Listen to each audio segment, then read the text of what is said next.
I cursed my classmates in kindergarten. I'm still saving them to this day. Submitted to r/nosleep by Trash Tia. At 5 years old, I was a brat. I can admit that. But in kindergarten, I got a wake-up call. I only wanted things because the other kids had them. In this case, it was a carton of milk at nap time. Chocolate milk, to be exact. I'd already had my own a few hours earlier, insisting to the teachers that I would get sick if I didn't have my milk before the others. Really though, it was to prove that I was Miss Morris's favorite. I remember my milk was plain and refreshing, and perfect just before a nap. I drank it so fast I remember feeling my gut jump into my throat. The truth is, I wasn't even thirsty. But when the other kids were given their milk after me, the fact that Elizabeth Mara's carton was chocolate made me thirsty again. I remember my mouth would not stop watering. It's not like Lizzie was quiet about it.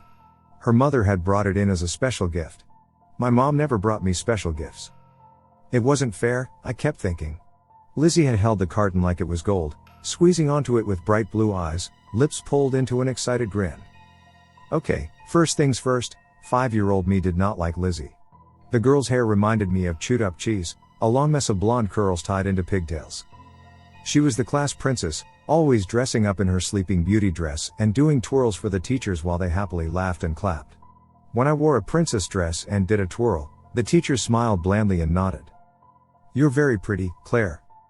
It was still a compliment, but Lizzie was told she would marry a prince and live happily ever after. Part of me longed for the girl's hair. There weren't any Disney princesses with red hair. Well, there was Ariel. But Ariel was a fish. It wasn't the same. I didn't want to be a fish. Every time I tried to be Aurora or Cinderella, the other girls would tell me to stop, pulling off the blonde wig and throwing it in the toy box. It was back when red hair was seen as bad, or whatever. I just didn't understand why I wasn't allowed to be the princess that I wanted.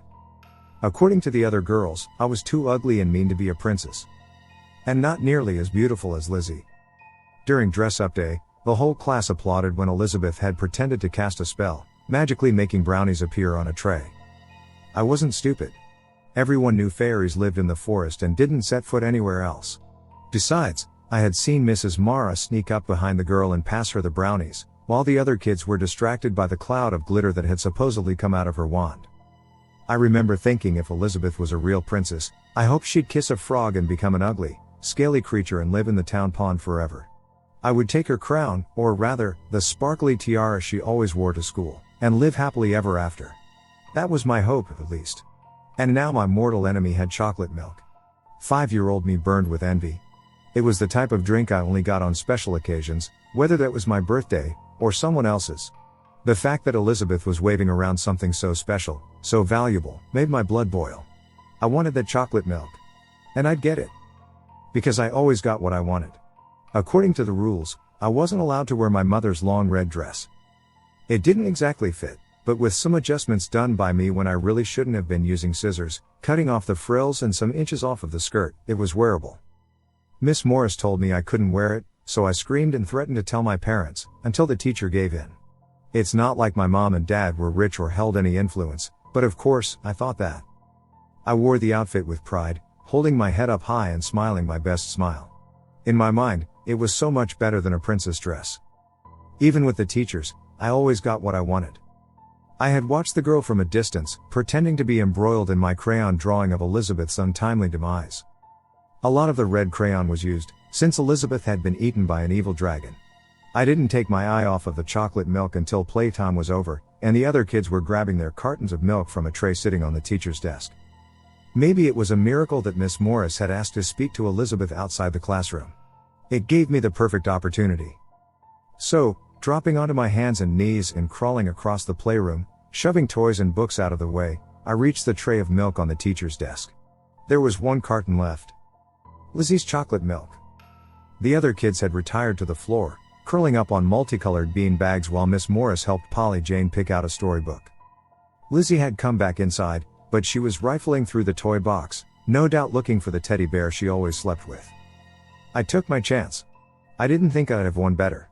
I reached out and swiped the milk off of the tray. It felt amazing in my hands. Cool and refreshing. There was a cartoon picture of a smiling tooth on the front which made me smile. My mouth watered. "All right, everyone," Miss Morris sang. Find your sleeping buddy and lie down. I didn't have a sleeping buddy. I didn't need one, I thought. Teddy bears were for babies, anyway. I hid the milk in my dress pocket, and I was shaking with excitement. My plan was to wait until everyone was asleep, and then I would drink it. And it would be the best milk I had ever tasted. I would savor it, and then I'd dump the carton on Lizzie's desk along with the drawing and sign my name in bloody red crayon. It was perfect. I was still laughing to myself when a squeaky voice made me jump. "What are you doing?" Turning around, I found myself staring at two boys. I automatically recognized the speaker from the whistling noise.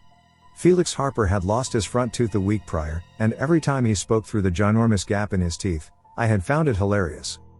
Not to mention his strong Aussie accent. In my 5-year-old mind, the boy was practically an alien. And there he was. Felix Harper, with his partner in crime Nick Salmon. Lizzie's friends. Like the blonde, the boys weren't exactly my favorite people. I was constantly mistaken for being Felix's sister, thanks to the boy looking almost identical to me. He didn't just share the color of my hair, which I hated. He also had pasty white skin and freckles speckling his cheeks, just like me. Anyway, I told him in the past to make his hair a different color, but he just told his dad, and I got chastised. But I wasn't being mean. I didn't think Felix deserved to have red hair like me. He was popular, and I was a freak.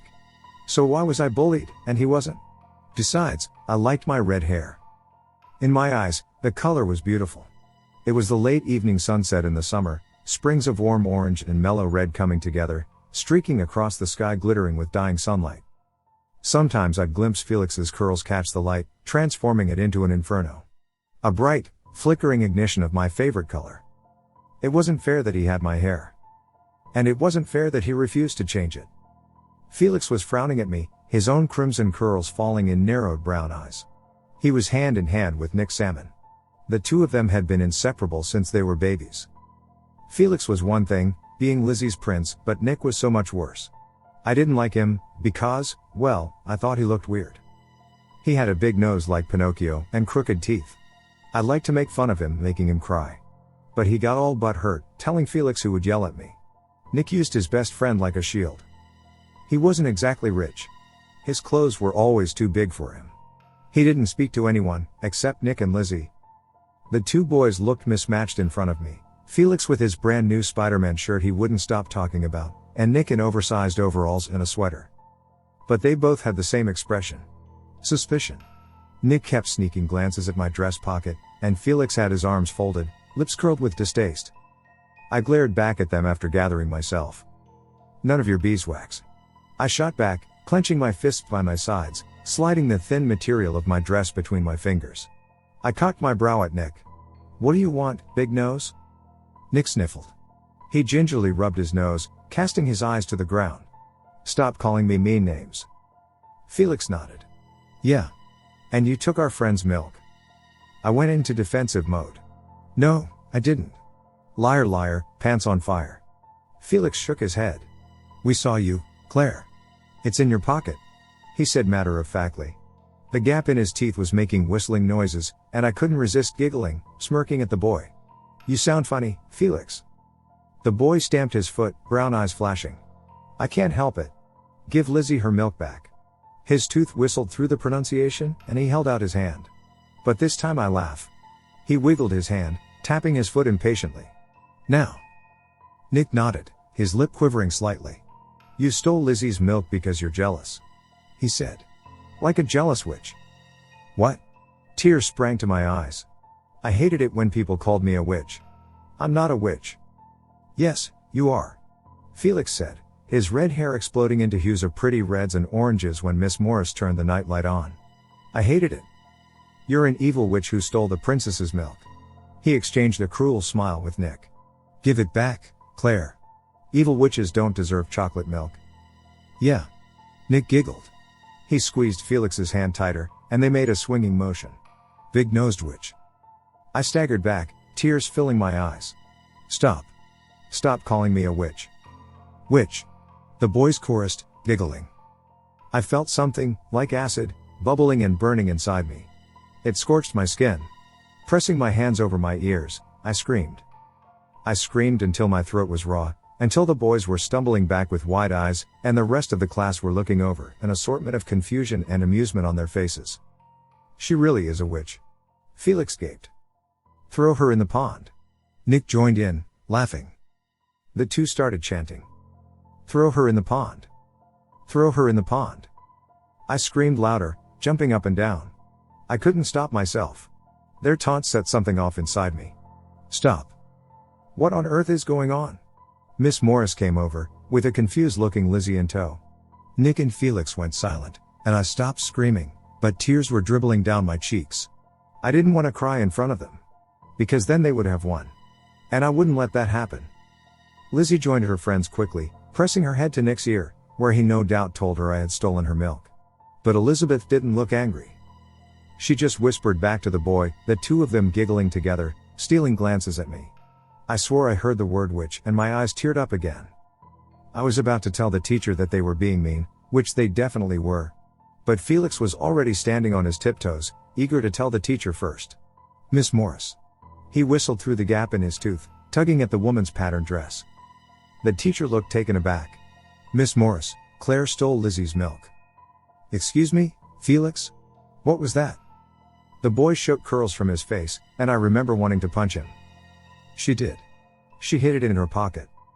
Miss Morris looked horrified, while the kids looked smug. The carton of milk suddenly felt a lot heavier in my pocket. Claire, is that true? Miss Morris held out her hand, her expression strict, usual kind green eyes creased with irritation. Give it back, please. That milk is for Elizabeth. Despite her expression, her words were soft. I felt my cheeks go tomato red. Especially when I caught the three of them giggling together behind Miss Morris's back. The boys were pulling faces, moving in jerking motions, pretending to be a witch. Elizabeth didn't join in, but she didn't tell them to stop either. I told myself I would not cry. I wouldn't cry in front of them. Miss Morris. I pointed to them, choking back my sobs. They're pulling faces at me. The teacher didn't even look around. Just give it back, Claire. That milk is specifically for Elizabeth. Come on, sweetheart. Do I need to call your mommy? No. Mom hated coming to school to sort out disputes. She specifically told me not to bother her, unless I was the one being bullied. Which was practically every week. My mom had no choice to come if other kids were harassing me, but if I was found being unkind to another kid, it was a different story. I shook my head, delving into my dress pocket and pulling out the carton. I handed the milk over without a word, and the teacher nodded, turning and giving the carton back to Lizzie, who grasped it to her chest. The boys automatically hounded her, as if they really were protecting her. As if they really were her princess. They would never protect me like that, I remember thinking. To Felix and Nick, I was the ugly witch. That's right. Miss Morris smiled brightly. Claire, what do you say? I stuck out my tongue. My eyes were still stinging, and my cheeks felt like they were going to burn off. I hope you get eaten by a dragon. I spat at the boys, as well as Elizabeth.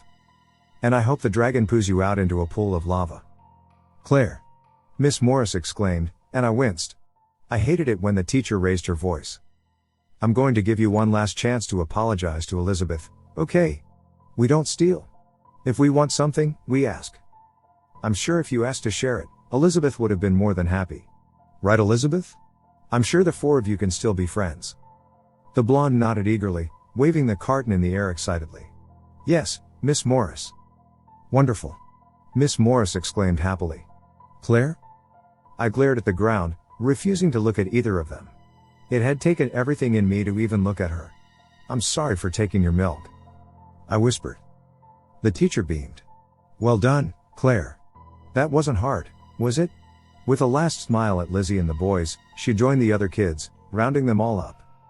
Nap time. Get your buddy, please. I was left with the three of them, and suddenly it was so hard to breathe. I expected them to run off to the others and join in with the growing group of kids curling up for nap time. But Lizzie, Felix and Nick stayed in front of me. Lifting my head, I tried to smile at them. But it was more of a grimace. My gaze found the milk still in Lizzie's arms, and my mouth watered again. After thinking so much about the chocolate milk, I really was thirsty. Lizzie was frowning at me, her blue eyes wide, lips curled. While Nick and Felix glared. Their eyes were piercing, twisting my gut. I took a small step back, giving them space. I thought that would make me look less evil. Less like a witch. Could I still have some of your milk? I smiled with meaning for what must have been the first time. Normally I smiled to get my own way, but I really wanted to share something with them. I was envious of how close the three of them were. Maybe I wanted to be part of them. To my surprise, Lizzie nodded eagerly. Sure. Tearing open the carton, the girl gulped down half of the carton and swiping her lips, giggling, before passing me the carton. Here. Really? I could barely contain my excitement. I reached out for the carton, ready to laugh in glee, to thank the girl for accepting me into her group, finally. Before Lizzie snatched it back and drank the rest. And I'd watched, my stomach twisting into knots. The girl drained the carton. Every last drop. But, I couldn't keep it in anymore. Staring at the empty carton, warm tears splashed down my cheeks. All gone. Lizzie laughed, before turning to me. Maybe I was seeing things, like when I saw fairies in the garden, but the girl's eyes looked alive, writhing with fairy dust. Like she really was a princess with magical powers. I swallowed hard, stumbling back when the girl advanced towards me. Chocolate milk isn't for witches. Lizzie murmured. And you're an ugly witch. The boys looked shocked for a moment. I don't think they were expecting the girl's cruel words. Nick quickly got over it. She's right, Claire, he sang. If you drink it you could turn into a frog. We're saving you. Felix nodded with his own mischievous smile. He cocked his head. Do you want to turn into an ugly toad, Claire? No. The more they said it, the more I started to believe I really was a witch. No. I'm not a witch. The words were popping from my mouth before I could stop them. I wanted to scream at them. I wanted to rip out Lizzie's hair, and then Felix's tooth. I wanted to make them hurt. Like they had hurt me. I couldn't resist narrowing my eyes and pulling my teeth back like an animal, snarling at them. Felix gasped. He grabbed Lizzie and Nick's hands, pulling them away, laughing. She really is a witch. Come on. Claire's going to turn us into frogs. Nick giggled. Protect Princess Elizabeth.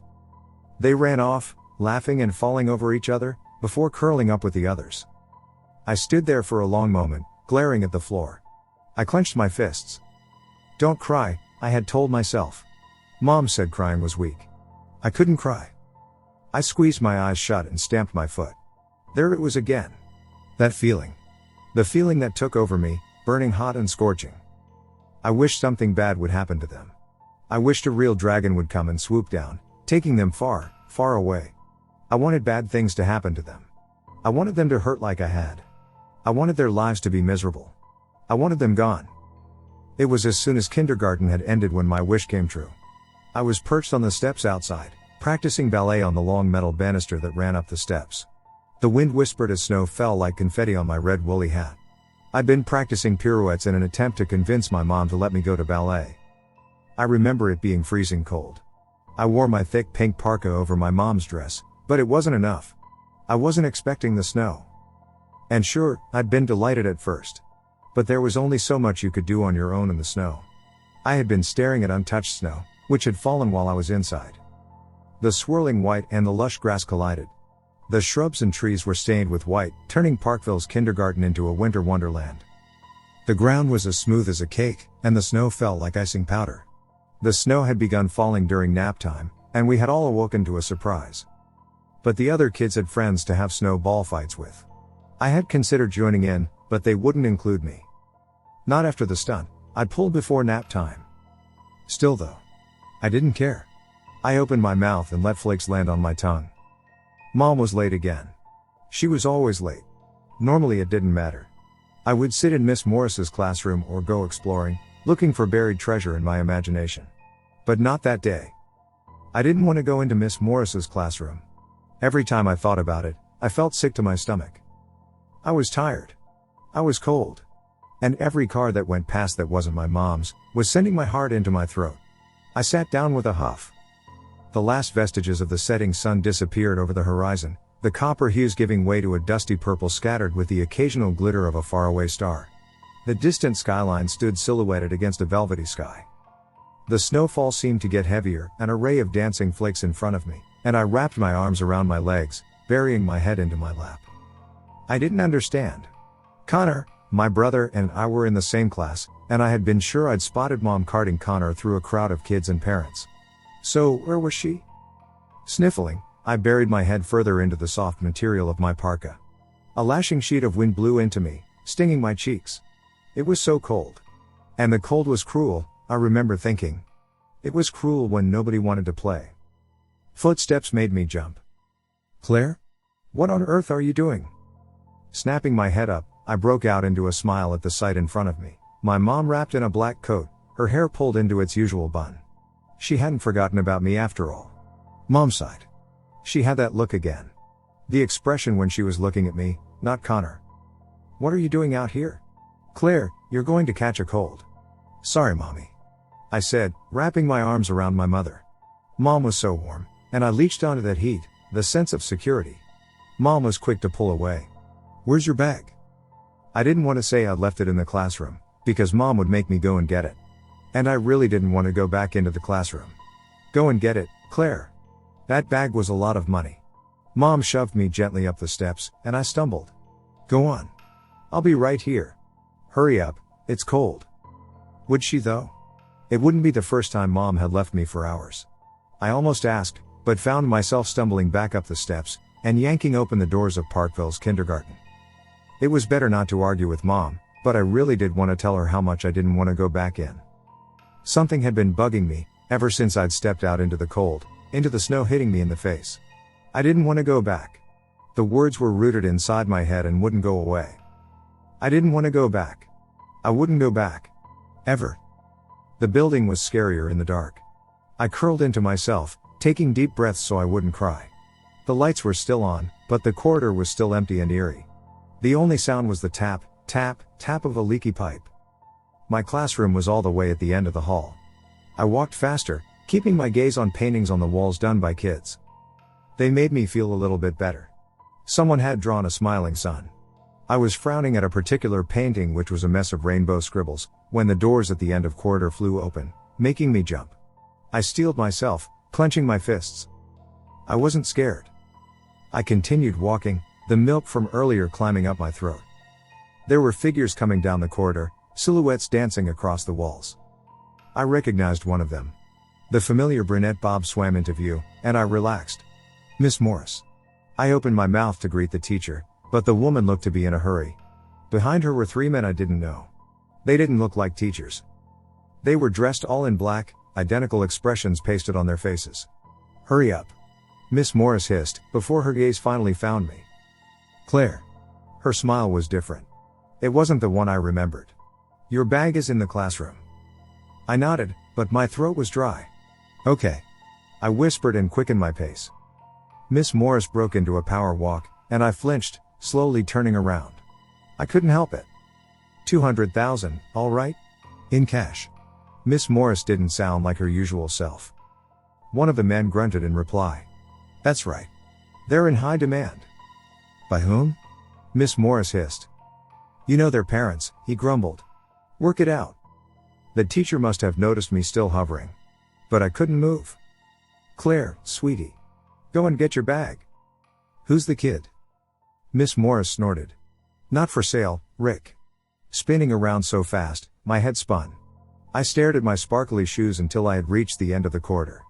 Reaching out a shaking hand, I pushed the door to my classroom open, and hurried in. I spotted my bright yellow bag on the carpet and rushed over, grabbing it. But as I was shouldering it, a sharp cry rang out, shattering my ears. I froze, tightening my fingers around my backpack strap. I knew that cry. Before I could stop myself, I was rushing back onto the corridor, blinking in the bright lights. They had been switched back on. For a moment, there was just white light before my vision cleared. At the end of the hall, a small girl looked to be holding hands with one of the strange men. The girl looked frenzied, blue eyes wide, lips twisted into a silent cry. Lizzie had changed into a pink pastel sweater and jeans, a matching coat flung over the top. Her tiara was still sitting on her head of blonde curls. But she didn't look like a princess anymore. The girl was yanking on the man's hand, but he kept a tight grasp on her. I swallowed thickly. The only man who was allowed to pick up Lizzie was her father. And that man was definitely not her dad. Miss Morris was holding the door open for them and seemed unfazed by the girl's soft squeaks. The stranger clinging onto the blonde let out a loud laugh. Just this little bitch, Rachel? Boss wants all three of them. Miss Morris scoffed. I slipped behind the door, my chest heaving. I had never seen my teacher look so evil. Like a real evil witch. Miss Morris's voice was harsh and cutting, sending shivers slipping down my spine. Harper and Salmon are in the truck, Rick. Don't be a fucking smartass. Just take them and leave my name out of it. I started to tremble. Nick and Felix? I wouldn't believe that. I wouldn't believe that Miss Morris wanted to hurt them. I covered my ears and squeezed my eyes shut. Where was my mom? I thought desperately. Why wasn't she coming for me? Claire? Miss Morris's voice sent shockwaves through me, and I jumped up, following the teacher's voice. What are you doing? I didn't want the same to happen to me. My mommy is outside. I choked out. Miss Morris nodded. Okay.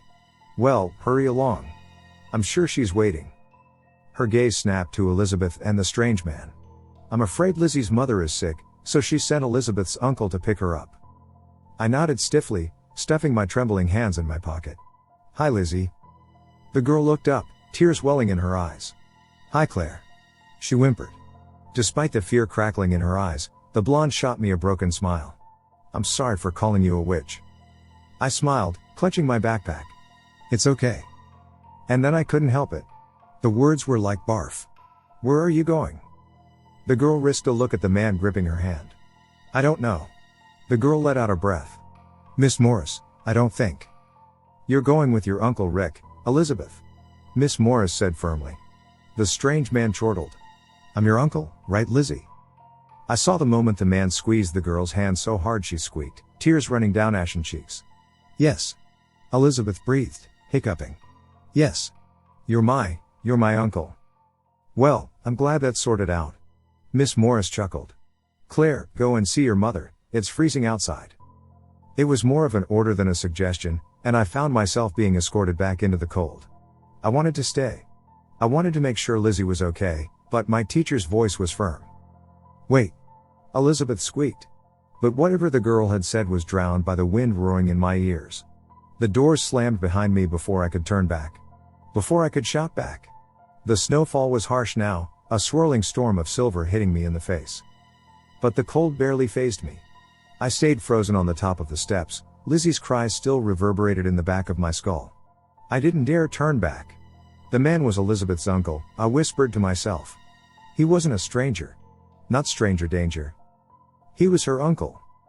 And yet, I couldn't stop thinking about the man's words. Harper and Salmon are in the truck. When I twisted around, scanning the streets. No sign of a truck. No sign of my mom either. It was so dark. I shivered, blinking in the blackness. I was disoriented, stumbling down the first few steps. The sky above stretched on for what felt forever, an endless pool of oblivion.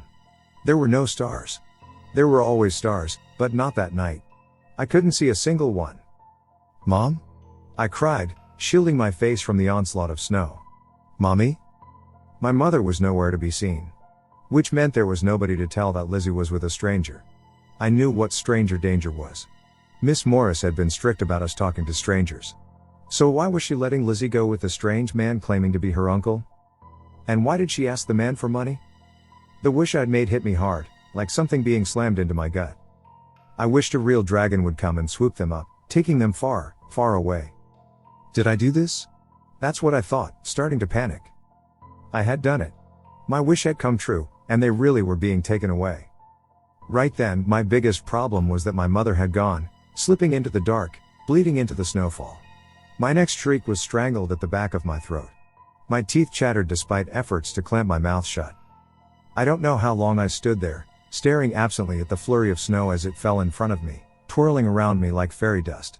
I watched headlights fly by, but they were in long intervals, and by the time the third car has passed, my toes were numb. What was I waiting for? I kept wondering. Was I waiting for my mom, or Lizzie? Parkville's kindergarten was located on a quiet road, right at the edge of our town, so the streets were desolate. The only sign of life was a black cat darting across the road, its tiny paws making prints in the blanket of white. I was bending over, trying to beckon the cat over, making su noises, when the doors finally flew open. I panicked, stumbling into the shadows. It was dark, I told myself. They couldn't see me. It was dark. They couldn't see me. It was dark. They couldn't see me. Trembling, I backed into a wall, pressing myself against the harsh brick. There were street lights outside the door, illuminating the blizzard still swirling around. Lizzie was out first. She was still holding her uncle's hand. The girl was no longer crying, shuffling along, her eyes stuck to the ground, blonde hair hanging in front of her face. Miss Morris stayed at the entrance, watching the two of them descend. She didn't say anything, only watched as the stranger pulled the girl down the steps. The teacher hovered in the doorway for a moment, before shutting the door. As soon as they were on their own, Lizzie started to cry. "Where's my mommy?" she said softly. "Are you taking me to her?" "Yeah, sure." The stranger chuckled, yanking on the girl's arm. "Come on." "But..." The blonde stumbled over her own feet, staggering. "Where are we going?" "Home, you little bitch. Now shut the fuck up." I didn't wait for my mom. I don't know what possessed me to go directly into danger, but I was following them, keeping my distance. The snow got worse, cruelly slamming into me. But it kept me anchored. It was almost up to my ankles. The stranger pulled Lizzie down the sidewalk, and I stumbled after them. I wasn't used to going places without my mom. Everything was new to me. I just remember darkness. I remember falling over myself and jumping back up, forcing myself further and further. It wasn't until the stranger was sticking his keys into the lock of a scary-looking black van, when reality started to hit me. I really had done this. They were going to take Lizzie, the class princess, away. I started to cry, hysterical sobs racking my chest. I slapped a hand over my mouth, gagging myself. The stranger didn't hear me. He dragged Lizzie to the back. The blonde shook her head. "No," she said. "No, I don't want to go in there." The stranger laughed out loud. "Think you've got a choice, little brat?" He spat before unlocking the back. He wrapped his arms around the girl and lifted her, kicking and squealing, into the van. I felt myself fall back. I wanted to run. I wanted to scream. But I was frozen. I watched the stranger as he rounded the front of his van, jumping in the front seat. And then, without even thinking, I was running towards the back. The keys were still in the back, and I stood on my tiptoes. I twisted the key, and a loud click sounded. The door creaked open, and I found myself staring at three frightened faces illuminated in harsh light. Lizzie, Felix, and Nick. The boys were shivering without a coat, Lizzie holding onto them for dear life, her arms wrapped around them. For a moment, I was speechless. And they were too. They were staring at me, their teeth chattering, eyes wide. "Claire?" Nick blinked rapidly, his voice choked up. Before I could reply, the engine started, and the three of them were vaulting to their feet and diving out, almost knocking me over. I followed, but it was too dark. I fell to my knees with a gasp. But I hit snow, not concrete. It was so cold. I was screaming, but my cry wasn't hitting the sound barrier. A warm hand grasped for mine and pulled me up. "Nick." He dragged me, and we were running and sniffling, the two of us lunging after the others. We made it behind a car, and I was gasping for breath. I couldn't breathe. I didn't know how to tell them that I had been the one to wish them away. It was my fault. But when I looked up to tell them, they were giggling, their laughter creating wisps of white in the air. They were hugging and laughing, sobbing, and talking over one another. The cold slithered into every inch of my being. I wrapped my arms around myself and watched. Still speechless, the four of us watched the van speed off from the safety of the dark, with the back door flapping open. When it was gone, Lizzie detached herself from the boys, and pulled me into a hug. I remember her hair smelled like pineapples. When she pulled away, her smile was bright. She pulled off her tiara and handed it to me. I couldn't resist a cry. "Your crown. Have it." Lizzie fitted wonkily on the top of my head. Then she did a courtesy. "You saved us from the evil witch." Lizzie was breathless. Nick and Felix joined in, and I choked on my apology. When I was tightening my grip around them, I started to wonder if maybe it wasn't me. Maybe cruel things just happened. Like my mom leaving me, and evil teachers. "I'll do it again," I said, my voice breaking. "I'll always save you from the evil witches." "Promise?" Nick murmured, Felix mumbling his affirmation. I nodded. "I promise." I'd like to say I was right. But then I wouldn't be here writing this now. Ever since that incident, our town has been relentlessly cruel to Lizzie, Felix, and Nick. And I know I am that reason. I've been there, or I've tried to be there every time. I was there when we were 10 years old, and the strangers broke into Nick's house. I managed to call the police, but only just. I was there when someone spiked Lizzie's drink at a party. When they took her upstairs.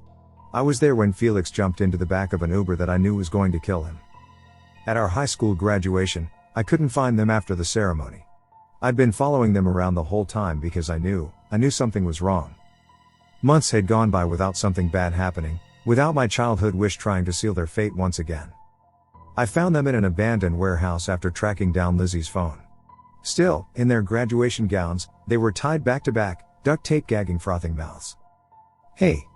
I was a natural at saving them by that point. It was like second nature. I knew how to untie impossible knots, how to check for breathing. I knew exactly what had happened to them. A forced overdose. By someone who didn't have a reason for hurting them. I managed to untie them, dragging them into the sunlight and calling the police. Felix's words still haunt my mind. When I ripped off the tape on his mouth, his half-lidded eyes when he spat bloody saliva down my own graduation gown. Why? He croaked. Why is it always you? Yeah. Nick whispered into concrete. You. It's always fucking you. Lizzie didn't say anything, but I know she was thinking the same. People worked like my personal soldiers. My childhood wish puppeteering them. They're not going to stop until the three of them are dead. And I still don't know how to tell them that it's my fault. It's been 7 days since our graduation ceremony. I'm waiting for something bad to happen to them. Maybe they were right. Maybe I am a witch.